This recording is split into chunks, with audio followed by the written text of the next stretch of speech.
Hello, scholars, and welcome to weeks 7 and 8 of Applying Philosophy to Modern Global Issues. I'm looking forward to checking out your Harari projects tonight and seeing what you have to say about each other's presentations. They all look pretty interesting to me. I'm also looking forward to hearing about how the collaborative process has gone among you and your partners. What worked? What could be done better next time? Be honest, but also be nice. As the course has progressed, you're developing communication, collaboration, and internet research skills which will serve you well in college and beyond. You're also gaining experience working as a team to put together effective and persuasive presentations, which make full use of the internet's amazing capabilities. Finally, you're making friends with people who live all over the place. That's probably more important than anything else. Please take some time at the beginning of this week to complete the GOA Mid-Semester Reflection and Survey. You'll get a chance to take stock of how you're doing in the course, and then you can give GOA and me vital feedback about the course in general. During the next 2 weeks, we will turn our attention to a phenomenon already impacting developing countries around the globe, the rise of megacities. Lagos in Nigeria, Rio in Brazil, Delhi and Mumbai in India, Shanghai, Guangzhou, Shenzhen, and Beijing in China all are soon projected to have populations of over 25 million people. As the 21st century progresses, huge internal migrations are taking place as more and more people leave behind rural farmlands and tribal homelands to move to the biggest cities in the country. And these migrations are only beginning. As seas rise and deserts spread due to global warming, even more people will be on the move. They come to the big cities seeking opportunities within growing economies, where stories abound of entrepreneurs who have made millions. But the poor come with nothing and must crowd into slums and favelas where even the most rudimentary services do not exist.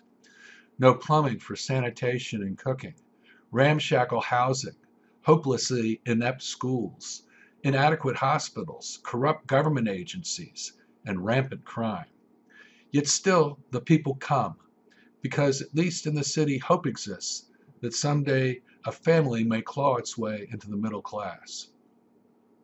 What is to be done about the situation of the impoverished in the emerging megacities of the 21st century?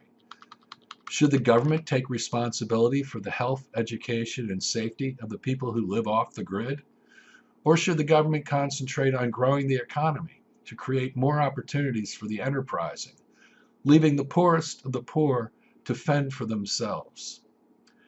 During the first week of our unit on inequality, social justice, and the underclass, we will learn about the political and economic theories of two of the most influential philosophers of the late 20th century, John Rawls and Robert Nozick. John Rawls is the author of A Theory of Justice, the most important treatise on political philosophy written since World War II. Rawls justifies asking the rich to redistribute more of their income by asking them to imagine a society in which they cannot choose the class into which they are born. His colleague at Harvard, Robert Nozick, rebuts Rawls's argument by presenting a compelling defense of the rights of the individual, which would be continually violated if any government tried to implement Rawls's plan.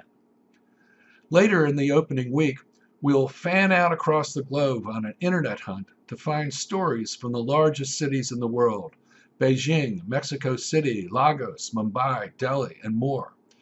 What is life like in the slums of a megacity? What is it like to live without any infrastructure or government services? What must you do to survive? But also, how are people finding ways to make money in this situation and pull their families out of the slums and into the middle class? Next week, we'll break into teams to prepare for Flipgrid debates that will take place next Thursday and Friday. This debate will focus on the future of India, the world's largest democracy and the fastest growing country in the world. India has a population of 1.32 billion and grew at a rate of 17.4% during the first decade of the 21st century. India is on pace to surpass China as the most populous country in the world at some point in the next 10 years, perhaps even sooner. 78% of the country are Hindus, only 14% are Muslims, yet that makes India the home of the third largest Muslim population in the world. India's economy has been growing rapidly since 1991, when the government turned away from socialism and embraced liberal, pro-growth economic policies. The country's per capita GDP now stands at $1,861 per person, which stands about 142nd in the world. But the Indian economy has the fourth fastest rate of growth in the world at 7.6% a year. India now possesses a middle class of over 260 million people, and that number will surely double over the next decade. Business entrepreneurs from around the world are now competing for a share of that massive market. Yet today, more than 276 million Indians live far below the poverty line. That's 24% of the population, and the poor are literally on the move. 7 of every 10 Indians still live in a rural region, but India's cities are now growing at rates of over 31%. A massive migration is underway as Indians give up their traditional farms and villages to move to megacities. Massive economic change, rapid urbanization, a rapidly growing middle class, yet huge poverty. The cultural transformation which India is undergoing will be one of the major stories of your generation. So next week, we will debate the best course into the future for India. How should its government deal with the problems its megacities will face? Should it tax a growing middle class to provide services for the poor who live in vast slums? Or should the government instead pursue policies which benefit business and create greater opportunities for all? To prepare for these debates, we'll study the ideas of 2 giants of Indian economics today.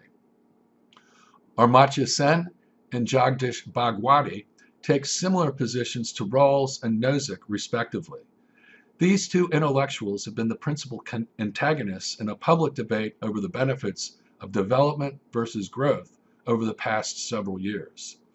This debate impacted public opinion in the 2014 election, which brought the current Prime Minister, the BNP Hindu nationalist candidate Narendra Modi, to power.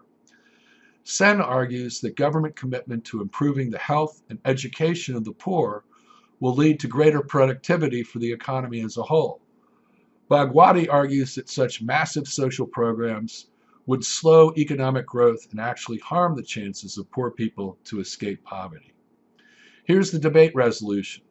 Resolved, India must embrace Prime Minister Modi's low-tax, pro-growth policies and cut back on social spending in order to maintain a rate of economic growth which will eventually lift the poor into the middle class. So, let's get started by exploring the contrasting visions of justice articulated by philosophers John Rawls and Robert Nozick. I'm looking forward to seeing you more online. Good luck.